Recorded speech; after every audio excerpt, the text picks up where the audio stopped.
পশ্চিম বাংলাকে মমতা ব্যানার্জি জঙ্গিদের নিরাপদ আশ্রয় বানিয়ে রেখেছিলেন, দাবি অর্জুন সিংয়ের।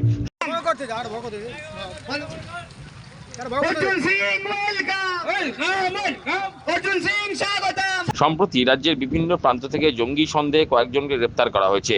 জঙ্গি গ্রেপ্তারের পর নিরাপত্তা আরও জোরদার করতে রাজ্যে নতুন করে আরও 50 কোম্পানি কেন্দ্রীয় বাহিনী আসছে।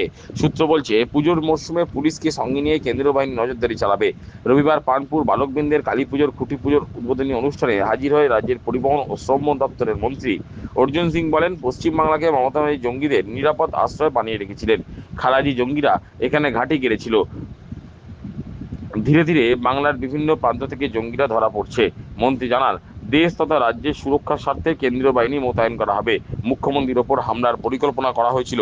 তাছাড়া দলীয় নেতাদের ওপর হামলার পরিকল্পনা চলছে। পুজোর সময় সীমান্তবর্তী এলাকায় অশান্তির বাতাবরণের চেষ্টা চলছে। তার অভিযোগ, তৃণমূলের মদতপুষ্ট জিহাদিরা গন্ডগোল পাকানোর চেষ্টা করছে। কিন্তু কেন্দ্রীয় স্বরাষ্ট্রমন্ত্রী এবং মুখ্যমন্ত্রী উভয়েরই এই বিষয়ে সজাগ আছেন। তৃণমূলের যারা ক্রিমিনাল, তারা তাদের কিন্তু জঙ্গি যোগ আছে। পশ্চিমবাংলাকে মমতা ব্যানার্জি সরকার সেফ প্যাসেজ বানিয়ে রেখে দিয়েছে। এই সেফ প্যাসেজের জন্য ওই খারিজি মাদ্রাসা, বর্ডার এলাকা, এখানে কিন্তু জঙ্গিরা একটা ঘাঁটি করেছে। আস্তে আস্তে সেই ঘাঁটিগুলো ধরা পড়ছে। আপনি নিশ্চিতভাবে বুঝতেই পারছেন যে দেশের স্বরাষ্ট্রমন্ত্রী এই 3 মাসে 3 বার 9 দিনের জন্য বাংলায় এসছে। নিশ্চয়ই কোনো ইনপুট আছে, আর আরো সেন্ট্রাল ফোর্সকে এখানে ডিপ্লয়মেন্ট করা হচ্ছে। তার মানে সামথিং রং কিছু আছে, যেটা দেশের সুরক্ষা খাতিরে আমরাও বলতে পারবো না। যতটুকু বলার আমরা ততটুকু আপনাদের সামনে। 50 কোম্পানি অলরেডি চলে এসছে, আরো কি আসছে? আমার আমার আমার আপনার মতনই আমাদের ধারণা আছে কি আমাদের রাজ্যের এগেনস্টে বড় সড় একটা ষড়যন্ত্র মমতা ব্যানার্জি দল করতে যাচ্ছে, করছে। তার জন্য আগে থেকে আমরা আমাদের যে ইনপুট আছে সেই ইনপুটের উপরে কাজ করছি আমরা। আপনারা ইতিমধ্যে দেখেছেন মুখ্যমন্ত্রীর হামলা একটা পরিকল্পনা হয়েছিল। আমাদের বিজেপি বহু নেতাদের উপরে হামলা পরিকল্পনা চলছে। সাধারণ বর্ডার এলাকায় যারা বসবাস করেন সেখানে একটা সামনে দুর্গাপূজা কেন্দ্র করে একটা এরকম অশান্তি বাতাবরণ সৃষ্টি করার চেষ্টা হচ্ছে।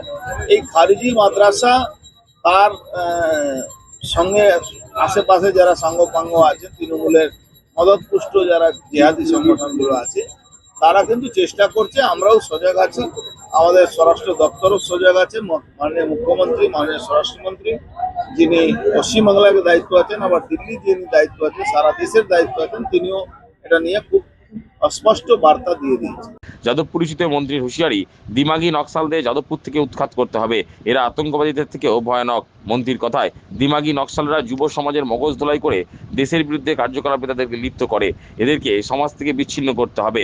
পুরে এই দিমাগি নকশালগুলোকে যাদবপুর থেকে উৎখাত করতেই হবে।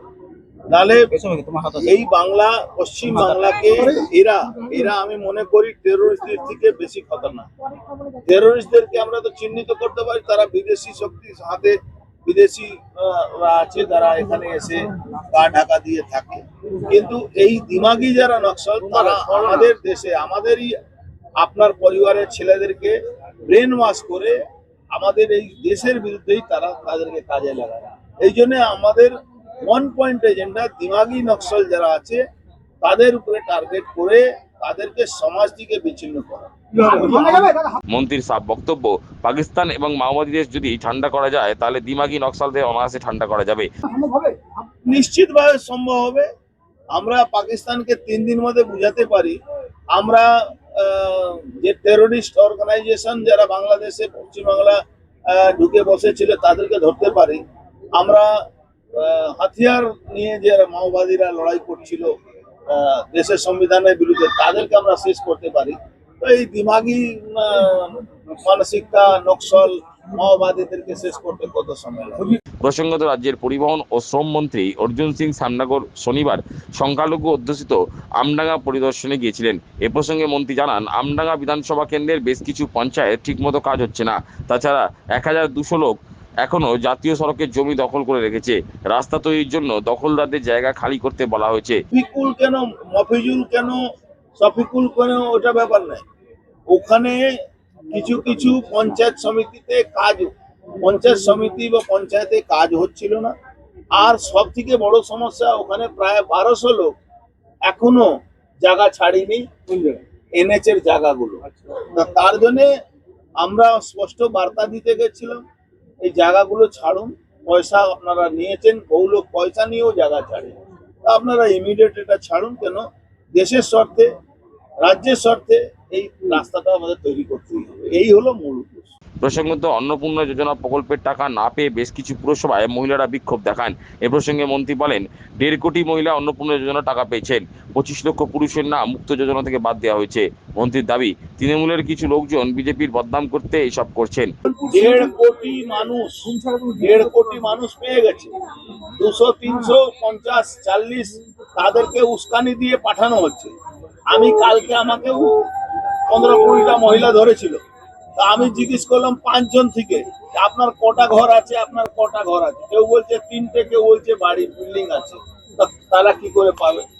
তো ওটা সব একটা পরিকল্পিত হবে তৃণমূল এদের বিজেপি বদনাম করার জন্য নিয়ে এসে। ওটা কোনো অসুবিধা নেই। 1.5 কোটি মায়েরা, দিদিরা পাচ্ছে। 25 লাখ পুরুষ পাচ্ছিল, সেটা বাদ হয়েছে।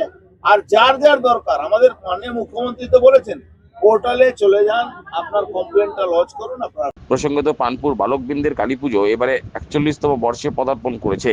এখানকার থিম ভাবনা গুজরাটের নীলকণ্ঠ ধাম। এদিন খুঁটি পুজোয় হাজির ছিলেন জগদ্দলের বিধায়ক ডক্টর রাজেশ কুমার, ভাটপাড়া পুরসভার তদন্ত কমিটির চেয়ারম্যান হিমাংশু সরকার, প্রাক্তন কাউন্সিলর খোকন দাস, সঞ্জয় সিং, পুজো কমিটির সম্পাদক সুকমল ঘোষ প্রমুখ।